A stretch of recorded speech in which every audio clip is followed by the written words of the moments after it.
Qanaqasiz akajonim, yaxshimisiz? Rahmat. Kelayotgan bayramlaringiz bilan. Rahmat, o'zlaringizni ham charchamayapsizmi? Labbay eshitaman sizni. Ismingiz nima? Ismim Rayhona. Rayhona. Qayerdan murojaat qilyapsiz? Tojikistondanmi? Labbay, sizni nima bezovta qiladi? Akajon, men o'zi Izraeldaman.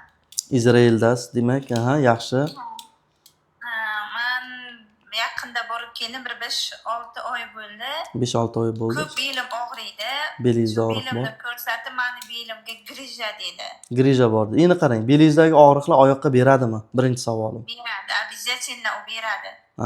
Endi qarang, oyoqlaringizda uyushish bo'ladimi? Yo'q. Oyoqlaringizda uyushish bo'lmaydi. Yaxshi. Bu yaxshi degan. Sezgisi kamayganmi, yo'qmi? Yo'q, normalni sezadi. Yaxshi. Endi qarang. Bu yaxshi narsa degani, chunki oyoqda uyushish bo'lsa, sezgisi kamaysa, kuchi kamayadigan bo'lsa, bu asorat hisoblanadi.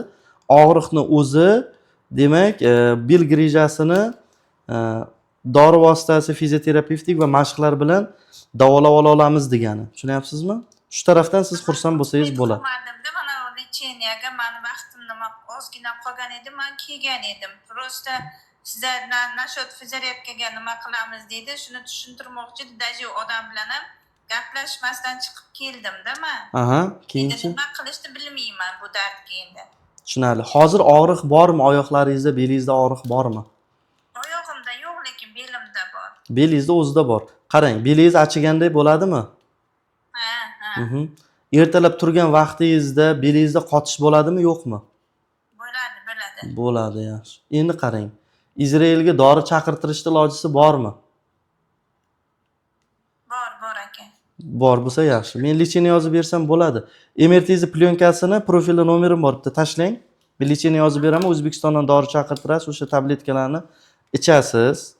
Keyingisi mashq tashlab beraman. Vesingiz qanaqa? 74-73. Bo'yichi? 1,71-72. Unday bo'lsa yaxshi. Unaqa bo'ladigan bo'lsa, demak, bo'ldi, profiliga yozishingiz qopti, plyonkani tashlab bering, uydagilarga aytib bo'lsa ham. Men sizga lecheniya yozib beraman, chaqirtirib, aktivniy упражнение qilish kerak. Aktivniy, piyoda ko'proq yurish kerak. Xo'p. Maylimi? Profilimdagi raqamga Telegram yoki WhatsAppdan yozing, gaplashamiz. Bo'ldi, mayli akajonim, rahmat. Mayli, ko'rishguncha sog' bo'ling, salom ayting hammaga. Mayli, omon bo'ling. Assalomu alaykum. Eshitaman sizni. Assalomu alaykum. Va alaykum assalom. Labbay eshitaman sizni. Menda ham shu opaga o'xshagan belimda grija bor-da. Belingizda grija bor. Oyoqqa beradimi, birinchi savolim? Meniki oyog'im kuchli og'riydi, keyin qo'limda, oyog'imda uyush ko'p. Kechasi uyqu bermaydi, qo'limda uyushgan. Qo'lingizda uyushgani, qarang, qo'lingizni bittasi uyushadimi, ikkalasi ham uyushadimi? Ya'ni barmoqlar uyushadimi yo to'liq uyushadimi? Yo'q. Ikkalasini tirsakdan pasti uyushadi. Ikkalasini tirsakdan past uyushadi. Bo'ldi. U endi qarang mana. Birinchi belingiz haqida gaplashamiz, chunki beldagi grija qo'ldagi uyushlarga olib kelmaydi. Qo'ldagi uyushlarning sababi bo'yin sohasidagi o'zgarishlar, ya'ni grija bo'lishi mumkin, osteoxondroz bo'lishi mumkin. Birinchi belingiz haqida gaplashaylik. Bo'ynimda ham bor chiqarganda, bo'ynimda ham chiqargan bor degan. Demak, bo'yningizda ham, belingizda ham grija bor ekan. Vesingiz qanaqa? Vesim 67. 67 kilogrammsiz. Yaxshi. Endi belingizdan birinchi boshlaymiz. Demak, ikkita sizda muammo bor ekan. Belingizdagi og'riqlar oyoqqa beradi. Oyoqlaringizda uyushish bo'ladimi? Oyog'imda uyush bor. O'ng oyog'imda kuchliroq og'riq bor. Peshkom qancha yura olasiz? Men o'zim choyxonada ishlayman, rosa ko'p harakatim ko'p mening. Tushunarli. MRT tushganmisiz? MRT qog'ozlarim bor. O'zi lecheniya olib yuraman. Hech bir lecheniyadan 1 oy to'xtaydi, 1 oydan keyin yana boshlanadi mana shunaqa og'riq. Chunki lecheniyani foydasi o'sha sohadagi yallig'lanishni ketkazishga qaratilgan, ya'ni shamollashni, og'riqlarni kamaytirishga qaratgan bo'ladi. Biz ham lecheniya yozib beramiz. Fizioterapiya olishadi.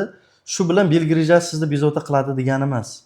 Keyingi savolim, упражнение mashq qilasizmi? Qilmaysiz bilishim bo'yicha. To'g'rimi? Yo'q, mashq qilmayman. Mashqni aktivni boshlash kerak. Упражнение mashqlarni qilish kerak. Nimaga desangiz, mana qarang. bizlar sizga istalgan doktor sizga lecheniya yozib bersa, mana belgi rejasi chiqib turibdi deylik. Mana ko'rib turgan bo'lsangiz, mana qarang. Belgi rejasi chiqdi. Oyoqqa ketadigan nerv qisdi, bel sohasida og'riq bor, mushaklar taranglashgan, oyoqlarda og'riq va uyushish bo'lyapti. Nima qiladi? O'sha lecheniyalar o'sha shishni qaytarishga qaratgan bo'ladi. Yallig'lanish deydi, shamollashni kamaytirishga qaratilgan bo'ladi. O'sha og'riqlarni yo'qotishga qaratilgan bo'ladi. No, sizni bellik grijangizni davolab qo'ymaydi. Bu narsa sizni qaytib bezovta qilmasligi uchun siz mashq qilishingiz kerak. Mashqning ahamiyati belingizda ushlab turadigan mushaklar bor, mana bu suyaklarga yopishgan mushaklar. Shu mushaklarni rivojlantirishingiz kerak-da. Ham mashq qilgan paytingizda mana bu disklaringiz harakatda bo'ladi-da, ko'rib turibsizmi? Disklaringiz harakatda bo'lish natijasida bular oziqlanadi. Bularga tomir kelmaganda, bularda kichkina teshikchalar bo'ladi. Diffuzniy oziqlanadi. Bular xuddi gubkaga o'xshaydi. Misol uchun gubkani suvga qo'limda tiqib qissam, ichidagi narsa chiqib, ochsam ichiga kiradi-ku. Xuddi o'shanga o'xshab buni ichiga modda, kislorodlar kirib chiqib turadi. O'shaning uchun ham aktivniy mashq qilish, belni rivojlantiradigan, mushaklarni rivojlantiradigan mashqlarni qilish bu juda ham katta ahamiyatga ega. Siz aytyapsiz, men tinmayman, tinimsiz ishlayman deyapsiz. To'g'ri, tinimsiz ishlashingiz mumkin, lekin bitta misolda aytaman, 10 kilometr yurganim bilan qo'limning mushagi rivojlanib qolmaydi-ku, to'g'rimi? Siz tinimsiz harakat qilganingiz bilan belingizda mushaklari kerakli darajada ishlamayotgan bo'lishi mumkin. O'shaning uchun sizga tavsiyam, faqat og'riq bo'ladigan bo'lsa, kelib turadigan oyoqdagi uyushishlar bo'ladigan bo'lsa, aktivniy mashq qilish kerak. Siz menga profilda nomerim bor, o'shanga shunchaki mashq deb yozib yuborsangiz, men sizga bellikini ham, bo'yinlikini ham tashab qo'yaman. Bo'yindagi ham xuddi o'shanaqa narsa.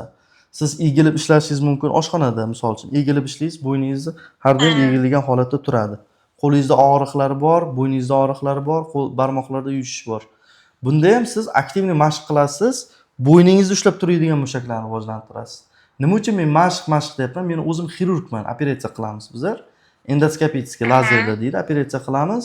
Lekin biz bilamizki foydasini, ya'ni bemor keldi, uni 100 ta bemordan 97 tasi operatsiya qilinmaydi-da. 97 tasiga biz lecheniya yozib beramiz. Har kuni faqat shu grijani ko'ramiz bizlar. Biz aytamizki, keyin sizni operatsiya qilish kerak emas. Siz nima qilasiz? Aktivniy mashq qilishingiz kerak, ertaga sizni bezovta qilmasligi uchun deymiz. Chunki bilamiz, o'sha mushakni rivojlantirsa bemorni bezovta qilmaydi. Belni mushagini ham rivojlantirsa, bo'yindikini ham. Tushunyapsizmi? Shuning uchun grija deb turib YouTube'ga yozib ko'rsangiz nima chiqadi? Birinchi u mashqlar chiqadi. Tushunyapsizmi? O'shaning uchun siz yozing. Profilda nomerim bor. Bo'yin va bel mashqlarini tashlab bering desangiz, men sizga tashlab beraman. Bir shug'ullanib ko'rasiz, bir oydan keyin rezultatini aytasiz. Kelishdikmi? Xo'p, mayli, rahmat kattakon. Omon bo'ling, sog'ayib keting, ko'rmaganda o'lib keting. Xo'p, bo'ling. Xo'p, rahmat. Bundan tashqari murojaatim bor. Profilda raqam qoldirganmiz. Bemalol murojaat qilsalaringiz bo'ladi. Ramazon oyiga qilgandik, undan keyin ham davom ettirishni maqsad qildik, chunki ko'pchilikka foydasi tegyapti. O'sha raqamga Telegram yoki WhatsAppdan o'zlaringizni shikoyatlaringizni, bo'g'imda muammolar bo'lsin, beldagi grija bo'lsin, murojaat qilsalaringiz, qo'limizdan kelgancha jamoamiz bilan ko'rib javob berishga harakat qilamiz. Chunki Toshkent shahriga kelishga imkoniyati yo'qlar bo'lishi mumkin, vaqti yo'qlar bo'lishi mumkin, musofirda yurgan qanchadan qancha mana vatandoshlarimiz murojaat qilyapti. Qo'limizdan kelgancha tavsiyalarimizni beryapmiz. Rahmat kattakon.